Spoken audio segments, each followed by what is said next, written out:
baru-baru ini Bali kembali viral, Pak. Ternyata Bali tidak baik-baik saja nih, Pak. Banyak permasalahan yang terjadi. Baru-baru ini sengketa masalah villa, Pak. Abang pasti udah dengar deh. Ya, di Pisang Mas, Pak. Gimana ya tanggapan Abang? Ya, pertama saya melihat itu sangat prihatin ya, karena saya bandingkan ketika Kapoldanya Pak Peter Golose, kok Bali tenang, tertib, jauh dari berita narkoba, jauh dari premanisme, jauh dari paksa memaksa soal tanah. Nah, ini kemarin saya ikutin Villa Pisang Mas yang di Kecamatan Kute di Kabupaten Badung. Kok saya lihat ada orang disekap, ya, Ibu Ane namanya. Udah 4 hari dia disekap, nggak bisa keluar karena tanahnya mau dirampas. Nah, seperti apa? Saya pikir saya tidak melihat kes tanahnya ya, tetapi dengan penyekapan perampasan hak asasi manusia, Kapolda turun tangan dong. Jangan jadi penonton gitu. Nah, mudah-mudahan Pak Kapolri juga melihat itu viral kemana-mana ya. Segera Pak Kapolri juga memerintahkan Kapolda di Bali untuk bisa menertibkan kembali Bali seperti apa. Kan kita tahu itu kan Pulau Dewata, masyarakatnya juga penuh dengan kebudayaan, dan kita bilang secara agama itu agamais ya, yang benar-benar selalu taat akan agama gitu. Artinya ada upacara-upacara di pura ya, hampir setiap pagi, siang, malam itu selalu. Nah, tapi dengan masuknya pendatang, saya lihat yang tanda kutip ya, karena ada turis, ada pendatang yang nggak jelas juga, akhirnya jadi mafia tanah di sana. Nah, inilah berapa tahun terakhir ini kok Bali diguncang dengan sengketa perebutan lahan. Iya, Pak. Sekarang premanisme sangat marak di Bali nih, Pak. Maaf, Bang. Ya terpaksa kita buka-buka nih, Bang. Orang-orang dari saudara kita juga sebangsa dan setanah air itu masuk ke Bali, Bang, dengan tingkat pendidikan yang rendah, tingkat emosionalnya juga, skillnya juga rendah, Bang. Yang selalu bikin rusuh, Bang.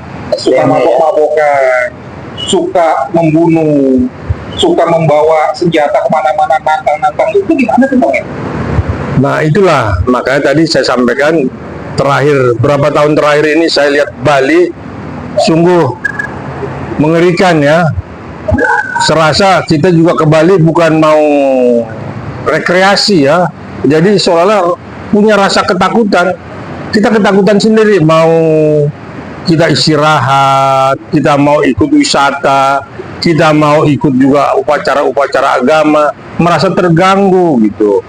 Nah, itu tadi saya bilang, saya sebagai pemerhati merasa prihatin dan ingin Pak Kapolri lihat ini daerah turis loh, daerah wisata.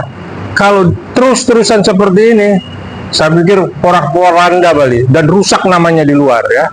Kita udah lihat mafia dari luar pun udah masuk ya, kayak ya tanda kutip juga orang-orang dari Eropa sana, Eropa Timur ya, itu kan juga udah menguasai tanah, membiayai mafia. Jadi mafia tanah itu sudah masuk dan udah merangsek di Bali. Nah, saya pikir itu tadi, kemana warga Bali ya, kemana yang kita bilang Baladika, kemana Pecalang, kemana itu Laskar Bali. Ayo dong, Bali adalah untuk Bali, dan mari kita lestarikan Bali dengan nama Pulau Dewatanya, jauh dari hiruk-pikuk masalah mafia tanah, jauh dari premanisme.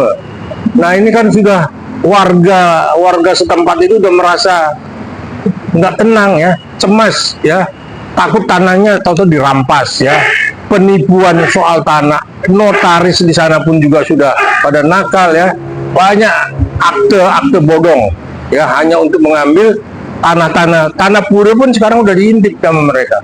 Tidak hanya puri ya, puranya udah mulai merasa terganggu. Tanah adat. Tanah-tanah adat yang ya mereka rata-rata di sana tanah leluhur. Ya. Nah, dan tidak bersurat karena dari dulu memang itu tanah-tanah adat yang memang berdasarkan keturunan aja. Nah, ini sekarang udah nggak jelas gitu. Nah, mungkin juga Pak Bambang, teman saya juga karena sering ke Bali, mungkin merasakan hal yang sama dengan saya. Mungkin ada komentarnya. Ya, benar sekali apa yang disampaikan Bapak, bahwa Bali tidak seperti 10 tahun sebelumnya. Kesini ini benar sekali dengan adanya banyak pendatang dari luar Bali yang tidak nyaman. Kendaraan pun sekarang banyak yang hilang. Motor pun, mobil pun yang tadinya cuci mobil, geletak apa, satu pun nggak ada yang hilang. Ya, ini mohon maaf, ini fakta. Ya, maka dari itu apa yang dikatakan tadi Bapak juga bilang, alangkah baiknya Pak Kapolri atau Pak Kapolda setempat melakukan yang terbaik untuk nama Pulau Dewata itu. Jangan sampai Pulau Dewata ini akan jadi rusak hanya karena pendatang yang tidak jelas. Artinya seperti orang-orang liar lah, ya kan begitu. Nah, tentunya kenyamanan untuk turis, ya, mau domestik, mau turis asing, kalau seperti ini kan bisa jadi membenggu, seolah tidak nyaman dalam hal apapun. Ya, menurut saya cuma itu aja sih.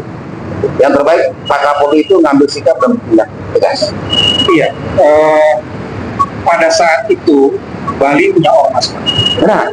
Ormas itu ditakuti, Baladika dan Laskar Bali itu Calang-calang lewat di Bali, ya kan? Ya. Tapi begitu Peter Golose memutuskan untuk membubarkan ormas tersebut, warga Bali sebenarnya marah. Ya. Tapi mereka dengan sukarela, ya kan, mau melepaskan identitas itu. Tapi kok sekarang ini gitu loh, kan? Ada ormas dari luar yang terang-terangan merusak dan mengusik orang-orang Bali, kan? Yang membuat investasi, salah satunya itu kan masalah jual beli properti. Yeah. Ya. Artinya orang takut mau berinvestasi di Bali lagi gitu, kan? Ya kan? Nah, saya mendengar gitu kan, ini akan jadi bom waktu, Mas. Ya kan? Kalau tidak segera, ya bukan tingkat Kapolri lagi, Bang. Ya, terpaksa harus Prabowo nih, Bang, mungkin, Bang. Ya, Ya. Gimana tanggapan Anda? Ya, saya pikir Pak Prabowo juga merasa prihatin ya kalau kejadian ini terus berlangsung tidak segera ditertibkan ya. Jadi kayaknya Bali perlu tangan besi kepada para preman-preman ya yang mengacaukan Bali. Karena biar bagaimanapun ini tidak lepas dari dunia ya yang menyoroti Bali ya. Kalau udah seperti itu keadaannya ya, waduh, kasihan Pulau Dewata itu rusak karena memang masuknya mafia-mafia tanah yang memang hanya untuk kepentingan dirinya, padahal itu untuk wisata, untuk PAD dari pariwisata pun terbesar di Bali. Nah, tapi ya itu tadi karena memang ada oknum yang melindungi para premanisme, seperti inilah kejadiannya. Maka saya setuju Bu Ane memviralkan ini dan Ketua DPD Bali mengirim surat sampai ke Presiden. Saya sangat setuju.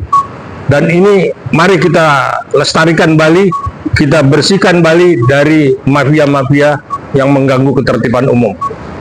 Ya, kalau dari Pak Bambang gimana, Pak Bambang? Kalau menurut saya tidak jauh sih sama kayak beliau ya. Memang harus segera disikapi dan diperhatikan ya. Jangan sampai nih ya Pulau Dewata ini, Pulau Bali ini di internasional ini terkenal ya kan. Indonesia, orang luar bilang kalau gue nyampe Bali katanya belum nyampe Indonesia. Tapi kalau sekarang seperti ini kondisinya, apa yang dibanggakan? Kalau seperti ini apa nggak ada lagi, kenyamanan nggak dapat, terus rasa ketakutan ada, ya kan? Mohon maaf saya, pencurian juga banyak. Nah, 10 tahun yang lalu mana ada begini? Nggak ada, ya. Ini fakta. Nah, Pemkot setempat dan aparat setempat itu harus bertindak tegas. Karena orang-orang yang tidak, yang dianggap liar lah menurut saya lah. Ya, dia kan beliau punya KTP apa, selaku RT RW lingkungannya kan juga sidak gitu loh. Oh ini warga ini kan jelas. Kalaupun dia bertamu bermalam di hotel atau di villa-villa, kan jelas ada izin kerjanya. Dicatat lah itu. Jadi pada saat terjadi sesuatu mudah diajak. Itu aja sih menurut saya. Ya, jadi dulu kan Bali ada kipok tuh, ya. Nah, jadi untuk yang musiman itu wajib tentunya dia berada di Bali untuk bekerja ataupun berusaha itu wajib punya kipok, betul, ya kan? Berarti kita rindu suasana yang seperti dulu lagi, udah pasti, ya kan? Semua tertib, semua tertata dengan baik. Kalau saat ini, ya banyak orang Bali yang sudah kaya. Jadi kembali lagi ke marwahnya Pulau Dewata. Seperti apa Dewata? Ya kan takut karma kan. Oke. Nah ini kan udah nggak ada lagi ditakutin karma kan. Dengan masuknya saudara-saudara kita yang dari pinggiran Bali. Nah inilah perlu tegas ya. Mudah-mudahan Pak Kapolri dengar ini sebelum sampai ke Pak Presiden ya. Segera mengambil langkah untuk mengembalikan nama Bali sebagai Pulau Dewata dan Pulau pariwisata yang penuh budaya dari leluhur. Bang, abang kan dekat juga nih dengan puri-puri bang, terutama dari puri Gianyar ya bang. Ya. Ya. Apakah abang tidak berkomunikasi bang dengan pihak puri bang? Misalnya dengan Cok Aceh gitu ya bang. Apakah beliau geram dengan kondisi seperti ini? Apakah akan melakukan perlawanan gitu bang? Atau gimana nih bang? Saya banyak raja-raja Bali ya.